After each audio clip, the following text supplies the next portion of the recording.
Ես ցանկանում եմ հիշեցնել, որ մեկ անգամ արդեն նմանատիպ խոսակցություն եղել է, դա եղել է 2022 թվականին, երբ ՀԱՊԿ-ի գործողությունները Փաշինյանը որակեց հակասող Հայաստան-Ռուսաստան, ՀԱՊԿ-ի եւ Ռուսաստանի գործողությունները, հակասող Հայաստան-Ռուսաստան 97 թվականի պայմանագրին եւ ՀԱՊԿ-ի շրջանակներում ստորագրված պարտավորություններին, որին հետևեց, հիշում ենք ինչ, հետևեց այն, որ Հայաստանը սառեցրեց իր անդամությունը ՀԱՊԿ-ում։ Իհարկե շատ գործոններ այնտեղ աշխատեցին, ժամանակ անցավ մոտավորապես 1.5 տարի եւ այլն, բայց գործընթացը սկսվեց այսպես։ Եվ Համանմանությունը ենթադրել է տալիս, որ այն ինչ տեղի ունենում այս պայն Հայաստանի եւ Ռուսաստանի միջև եւ այն, որ Ռուսաստանը գոնե նույն մակարդակի վրա չի պահում իրավիճակը, այլ փորձում է խորացնել ճգնաժամը, փաստացի կատնամթերքի նկատմամբ արգելանքներ սահմանելը հենց ճգնաժամը խորացնելու մասին էր, կարող է հանգեցնել նմանատիպ արդյունքի։ Թեև այս դեպքում շատ բարդ է պատկերացնել սառեցում անդամակցության, որովհետեւ ի տարբերություն ՀԱՊԿ-ի ԵԱՏՄ դեպքում Հայաստանը չի կարող ուղղակի թղթերով մնալ ԵԱՏՄ անդամ, այնտեղ մաքսային ռեժիմ է գործում, այնտեղ ընդհանուր կաթսա կա, որտեղ գումարներ են փոխանցում եւ այլն, բազմաթիվ են հարցերը, որտեղ հնարավոր չէ դե յուրե անդամ մնալ, բայց չմասնակցել, բայց այս դեպքում էլ Հայաստանը կարող է ուղղակի ԵԱՏՄ-ից դուրս գալ եւ այդ մասին ակնարկեց Փաշինյանը, ասելով, թե իրավիճակի չկարգավորումը կարող է դառնալ ԵԱՏՄ վերջի սկիզբը։ Հենց այդ հարցին էի ուզում անդրադառնանք, եթե այս հարցը չլուծվի, ապա դա կլինի ԵԱՏՄ-ի վերջի սկիզբը, այսինքն կարծում եք, որ այս ամեն ինչը կբերի ԵԱՏՄ-ի փլուզման։ Ոչ թե ԵԱՏՄ-ի փլուզման, ավելի հավանական է, որ դա կբերի ինչ-որ մի իրավիճակի, որտեղ Հայաստանը այլևս ԵԱՏՄ-ում չի լինի։ Իհարկե դա նորից չի լինելու, այնպես որ առավոտյան արտանանք տեսնենք Հայաստանը ԵԱՏՄ-ում չի, թեև հակառակը եղել է, առավոտյան արթնացել ենք, տեսնենք Հայաստանը ԵԱՏՄ-ում է, այն ժամանակ մաքսային միությունում, բայց այս իրավիճակը կարող է ժամանակի ընթացքում ՀԱՊԿ-ի նման բերել այնպիսի զարգացումների, որոնք ի վերջո Հայաստանը եւ ԵԱՏՄ-ն իրարից կառանձնացնեն։ Թե ինչպես դա տեղի կունենա, շատ լավ կլիներ, եթե տեղի ունենար մեր նախաձեռնությամբ, այսինքն Հայաստանը դիմեր եւ դուրս գար ԵԱՏՄ-ից, բայց դրա համար բնականաբար անհրաժեշտ տնտեսական հիմքեր, դիվերսիֆիկացման գործընթացը պետք է շատ ավելի լավ արդյունքներ ունենա, Հայաստանը պիտի շատ ավելի մեծ հնարավորություններ ունենա, այդ թվում Ռուսաստանի հետ հարաբերություններում ԵԱՏՄ-ից դուրս սեփական տնտեսական շահերը իրացնելու եւ այլն, դրա համար անհրաժեշտ է ժամանակ։ Ես կարծում եմ այն, որ Հայաստանը մի օր ԵԱՏՄ-ում չի լինելու, հայ ժողովուրդը, Հայաստանի ժողովուրդը դա արդեն որոշել է ինքն իր համար, բայց այդ օրը դեռևս չի եկել։ Դուք ասացիք հայ ժողովուրդը, Հայաստանի ժողովուրդը որոշել է ինքն իր համար, բայց այդուամենայնիվ Ռուսաստանից պնդում են, որ այդ առումով պետք է հանրաքվե իրականացվի ԵՄ թե ԵԱՏՄ։ Ինչ է կարծում, ինչի համար է այդ պնդումը, որ անընդհատ Ռուսաստանից հնչում է նախագահի մակարդակով, որ արեք այդ հանրաքվեն։ Գիտեք, Ռուսաստանը մի փոքր մանիպուլացնում է, որովհետև մենք չենք ասել, թե Փաշինյանը, թե այլ պաշտոնյաներ չեն ասել, որ հանրաքվե են կանելու ԵՄ թե ԵԱՏՄ, ասել են հանրաքվե են կանելու մենք Եվրամիություն գնում ենք, թե չենք գնում։ Այո, դա նշանակում է, որ եթե հանրաքվեում հաղթում է Եվրամիություն գնալ, ԵԱՏՄ-ում այլևս չենք լինելու, հնարավոր չէ այդ երկու ռեժիմները համատեղել։ Բայց ԵԱՏՄ-ի մասով որևէ մեկը հանրաքվեի խոստում չի տվել, կամ նման հայտարարություններ որևէ մեկը չի արել ԵԱՏՄ-ում մնալ չմնալու մասով։ Ինչի համար վերջո տեսեք, կա տեսական, իհարկե այս բան անհավանական թվացող, բայց կա տեսական նաև այնպիսի տարբերակ, որ կարող է մի օր ԵԱՏՄ-ի կարգավորումները լինեն այնպիսի, ինչպես ԵՄ կարգավորումներն են, եւ հնարավոր լինի համատեղել այդ երկու ռեժիմները։ Դա կարող է լինել, չգիտեմ, 50 տարի հետո։ Եվ կարող է 50 տարի հետո էլ Հայաստանը լինի ԵԱՏՄ-ում եւ ԵՄ-ում։ Հիմա դա հնարավոր համարում եք դա։ Դա քիչ հավանական է, որովհետեւ ժամանակին եւ կամ Այո,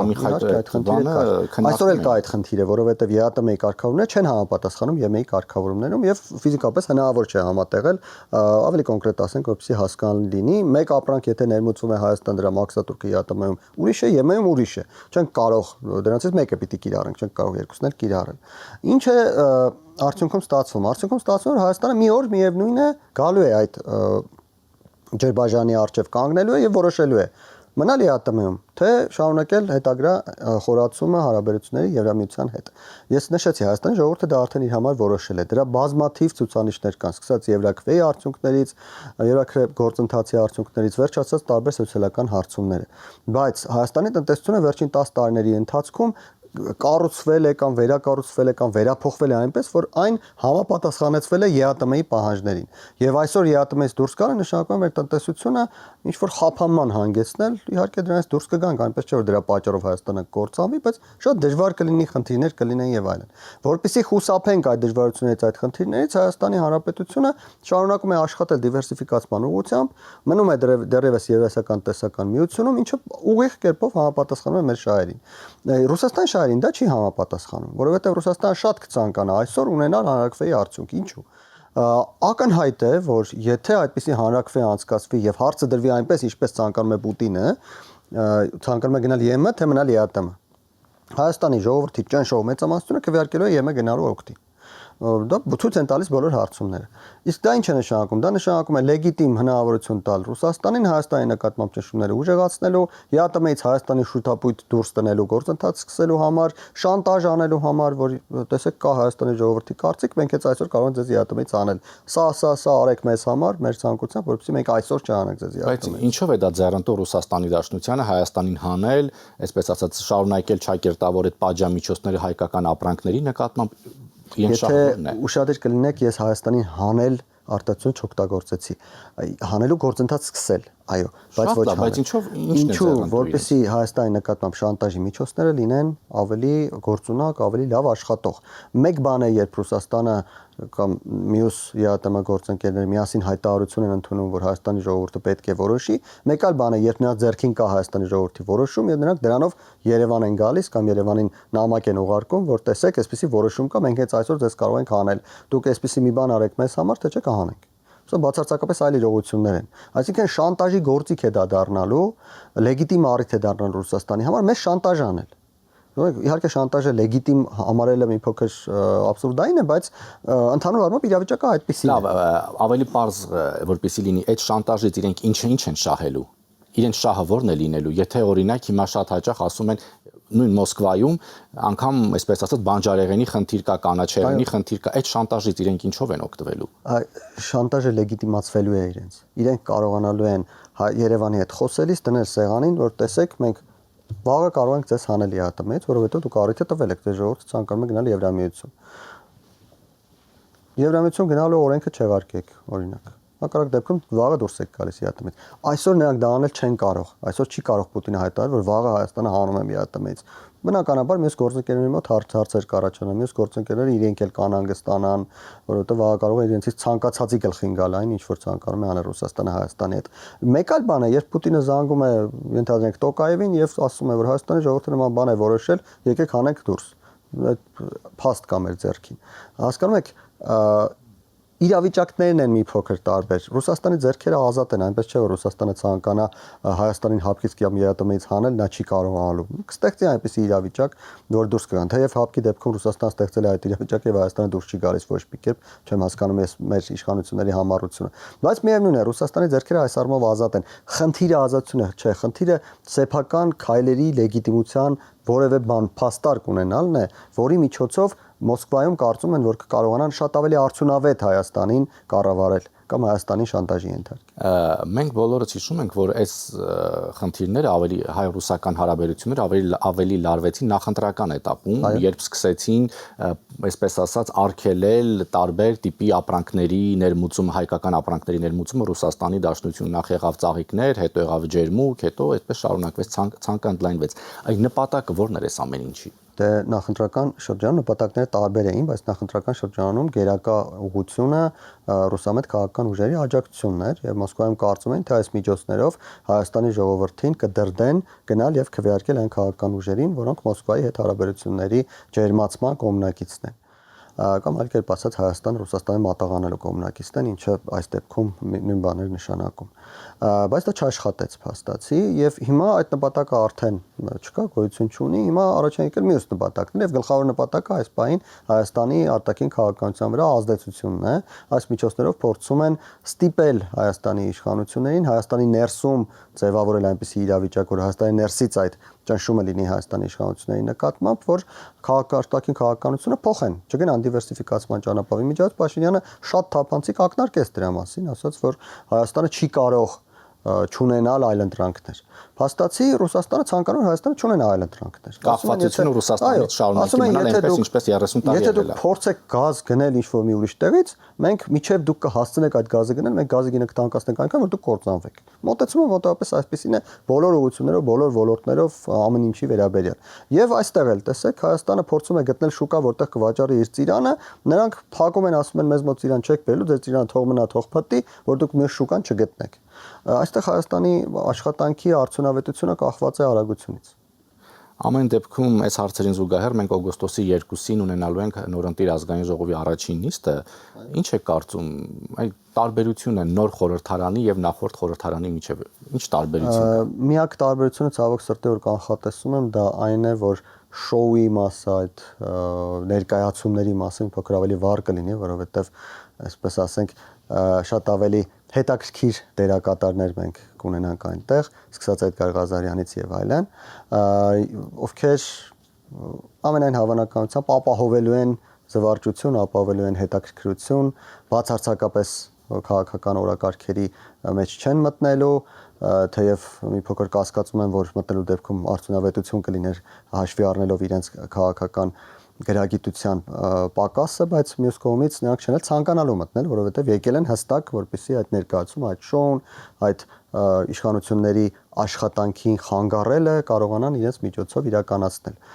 Մյուս կողմից էլ իշխանություններն էլ այստեղ այնպես չէ, որ շատ պես խնդիրներ են ունենալու, որովհետև ի վերջո շատ ավելի լավ է ունենալ նման մի բան եւ ցույց տալ, ասել տեսեք նրանք ինչ են անում եւ սուս-փուս, այսպես ասած, իրենց աշխատանքը անել, քան ունենալ առողջ ընդդիմություն, որը կգա կքննադատի, կգտնի բացերը, ցույց կտա եւ ստիպել, որ իրենք ավելի լավ աշխատեն։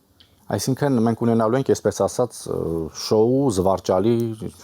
նիստեր։ Այնինչ ունեցել ենք նախորդ 5 տարիների ընթացքում։ Լինելու են փոխադարձ մեղադրանքներ, լինելու են իրավիճակներ, որոնք ժողովուրդը այդպես իրար պատմելու են եւ զվարճանալու են։ Փաստացի մենք դրա օրինակը արդեն տեսել ենք։ Տեսեք, դուք ասացիք առողջ ընդդիմություն։ Մենք տեսանք, որ էլի նախընտրական этаպում, այս չգիտեմ ինչպես բնութագրել, բայց ամեն դեպքում լավ, եթե սա համարվում է ռուսամետ ընդդիմություն, կա նաև արևմտամետ ընդդիմություն։ Բայց մենք տեսանք, որ էլի հենց այդ նույն ուժերը չմիավորվեցին, հետո ովքեր լինում են այս տաղավարում իմ հաղորդման հյուրը, բոլորը մեկը մյուսին են մեղադրում, որ ամեն դեպքում եղավ խնդիր եւ այդ միավորումը տեղի չունեցավ։ Տեսեք, ես ձեզ եմ ուզում հարցնել, խնդիրը ո՞րն էր, որ ամեն դեպքում մենք չենք կարողանում ունենալ նոր ընդդիմություն։ Մենք 30 տարի, 20 տարի գնում ենք անընդհատ այս նույն պատկերով։ Գիտեք, շատ եմ մտածել դրա մասին եւ փորձել եմ վերլուծել, հանգել եմ հետեւյալ եզրակացության։ Ես ինքս ոչ ռուսամետ, ոչ արևմտամետ ընդդիմության ներկայացուցիչ չեմ, ես չեզոք քաղաքական որպես փորձագետ քաղաքագետ դրա համար փորձագետ եմ, այո, եւ դրսից նայելով հասկացել եմ մեկ բան, ինչու ռուսամետների մոտ դա ստացվում է, արևմտամետների մոտ դա չի ստացվում, որովհետեւ ռուսամետների մոտ սովորաբար լինում է մեկ քաղաքական ուժ, որը համեմատության մեջ շատ ավելի մեծ ռեսուրսներ է ունենում եւ մյուսները փորձում են հավաքվել դրա շուրջը։ Այս ընտրություններին դա Սամվել Կարապետյանն էր իր քաղաքական ուժի հետ, նախորդ ընտրություններին դա Ռոբերտ Քոչարյանի քաղաքական ուժի հետ, բնականաբար չգիտեմ, մյուս քաղաքական ուժերը, Էդմոն Մարուկյանի քաղաքական ուժը, ՀԱԿ-ը եւ այլն, մյուսները, որոնք ակնհայտ անբավարար ռեսուրսներ ունեն, փորձում են նրանց շրջապատում լինել, փորձում են հնարավորինս ինտեգրվել նրանց տեսակ, ՀԱԿ-ը փորձեց դառնալ ուրեմն մաս դաշինքի, բայց չստացվեց, նրանց չընդունեցին։ Կա կենտրոն եւ կենտրոնի շուրջը պատտվող մյուսները փորձում են ինտեգրվել, ով ինտեգրվում է, միասին են գնում, ով չի կարողանում, առանձին է գալիս եւ հաջողության չի հասնում։ Ցույց են տալիս բոլոր արդյունքները։ Արևմտամետների դեպքում այդպես չէ, արևմտամետների դեպքում հիմնական քաղաքական ուժերը հանուն հանրապետությանը, հանրապետություն կուսակցությունը, տվյալ դեպքում կոնկրետ այս ընտրություններում նաեւ շնորհապետական կուսակցությունը, մի քանի կուսակցություն ունեին մոտավորապես իրար հավասար ռեսուրսներ։ Եվ այդ մոտավորապես իրար հավասար ռեսուրսների արդյունքում նրանք ոչ թե փորձում են ինչ-որ մի առանցքի շուրջ հավաքվել եւ այդպիսով ընտրություններին հաջողություն ապահովել, այլ մրցակցում են մեկը մյուսի հետ։ Եվ այդ մրցակցության արդյունքում էլ բոլորը կորցնում են ձայներ, եւ հավաքում են այն, ինչ հավաքեցին։ Եթե մենք ուսումնասիրենք հերթով վերջին գոնե, չգիտեմ, 10-20 տարիների ընտրությունները, մենք կտեսնենք, որ ամեն անգամ իրավիճակը եղել է սրա նման։ Իսկ ինչ է կարծում, ինչպես ստացվեց, որ մոտ 5 միլիոն մարդ ամեն դեպքում նախապատվությունը տվեց ռուսամետ ուժերին, որովհետև մենք տեսնում ենք, որ այսինքն այդ մարդիկ էլ են, չէ՞, տեսնում, որ Ռուսաստանը սահմանափակումներն է անում ամեն դեպքում Ղարաբաղի կորուստ եղավ, ամեն դեպքում Հայաստանի ինքնիշխան տարածքի վրա հարձակում եղավ եւ ոչ մի դատապարտող խոսք Ռուսաստանից, բայց մենք տեսանք, որ մոտ 5 միլիոն մարդ միևնույն է գնաց եւ ընտրեց այդ ուժերը։ Գիտեք, 5 միլիոն ես չեմ համարձակվի ասել, իհարկե 5 միլիոն մեջ կային մարդիկ, ովքեր տարբեր միտումների պատճառով գնացին։ Տեսանք մենք բազմաթիվ բացահայտած ուրեմն կաշառքի դեպքեր, ենթադրում եմ, որ կլինեն նաև շատ ավելի շատ չբացահայտված կաշառքի դեպքեր, ինչը նշանակում է, որ 5 միլիոնից մի մեծ հատված, թիվ չասենք, բայց մի մեծ հատված գնացել եւ քվեարկել է ուղղակի կաշառքի համար, բայց եկեք ամենակարևոր բանը հաշվի առնենք, որ Հայաստանում կա մարդկանց մի խումբ, նրանք կարող են լինել 50,000, 100,000 կամ 200,000, չգիտեմ, 5 միլիոնից ինչ-որ մի մասը։ Մարդկանց մի խումբ, որը ցանկացած պարագայում ցանկանում է, որպեսզի Ռուսաստանի շահերը Հայաստանում ապահովեն։ Ինքը իրեն զգում է, մենք նույնիսկ ունենք այդպիսի մի մտավորական, ինքը իրեն զգում է Կալինինգրադից մինչև որտեղ Մագադան երկրի քաղաքացի, իր համար այս փոքր երկիրը կարևոր չէ, ինքը այս փոքր երկրում նեղվում է, հենց այդպես էլ ասում էր այդ մտավորականը, եւ ցանկանում է զգալ այդ մեծ երկրի քաղաքացի, հետեւաբար իր համար ցանկացած ընտրություն, որը բախվում է այս իրականությանը, այսինքն ցանկացած ընտրություն, որի տրամաբանությունն այն չէ, որ իրեն հետ վերադարձնեն իր երազած այդ մեծ երկիրը, հակոտնյա իր պատկերացումներին, իր գաղափարներին։ Այլ կերպ ասած, եթե ավելի ժողովրդի լեզվով ասենք, մարդիկ ցանկանում են լինել Ռուսաստանի մաս։ Կա այդ մարդկանց խումբը Հայաստանում, ակնհայտ է, որ կա այդ մարդկանց խումբը։ Այնպես որ պիտի հաշվի նստենք այդ իրականության հետ։ Եթե ցանկանում ենք, որ չլինի այդ մարդկանց խումբը, դա կրթության, ժամանակի, սերնդափոխության հարց է։ Այսօր ունենք այս իրականություն։ Բայց միևնույն ժամանակ պետք է խոստովանենք, որ ընտրության արդյունքից գրեթե բոլոր կողմերն են դժգոհ, եւ ռուսամետ ուժերն են դժգոհ, եւ արևմտամետ ուժերն են դժգոհ, եւ պիտի հաշվի առնենք, որ նույն քաղաքացիական պայմանագիրը ակնկալում էր սահմանադրական մեծամասնություն։ Ես ավելին ասեմ, դժգոհ են բոլորը, ոչ միայն բոլոր քաղաքական ուժերը, դժգոհ են նույնիսկ բոլոր պետությունները։ Եվ արևմուտքի պետություններն են դժգոհ, եւ արևելքի պետություններն են դժգոհ, եւ Թուրքիան ու Ադրբեջանն են դժգոհ, որովհետեւ այնտեղ ցանկանում էին ավելի շատ, այստեղ ցանկանում են, որ իրենք ավելի շատ ստանան։ Այսինքն Հայաստանի ժողովուրդը կատարել է մի ընտրություն, որը չէր բավարարում ոչ մեկի նկարտումները։ Ոչ մեկ ասելով նկատում ենք եւ քաղաքական ուժերին, եւ քաղաքական գործիչներին, եւ պետություններին։ Դե հիմա Հայաստանի ժողովուրդը այդպես է որոշել, որ բոլորը ստիպված են հաշվի նստել Հայաստանի ժողովրդի կամքի հետ, կլինեն դա Ռուսաստանն ու ԱՄՆ-ն, թե քաղաքացիական պայմանագիրն ու ուժեղ Հայաստան։ Եվ ավարտելով մեր զրույցը, ինչպիսի կանխատեսում ունեք հայ-ռուսական հարաբերությունների առնչությամբ։ Գիտեք, կանխատեսում ասվածը մի փոքր նրա հետ ինչ ես կնշեմ, այնքան էլ առնչություն չունի, բայց ես այդ համատեքստում կկառուցեմ իմ պատասխանը, նշեմ, որ Հայաստանի իշխանությունները ունեն մեկ կարևոր գերակա խնդիր անմիջապես ձևավորումից հետո առաջիկա ամիսներին։ Դա Հարավկովկասյան երկաթուղու կոնցեսիայի հարցը լուծելն է։ Հարավկովկասյան երկաթուղու կոնցեսիան դադարեցնելը,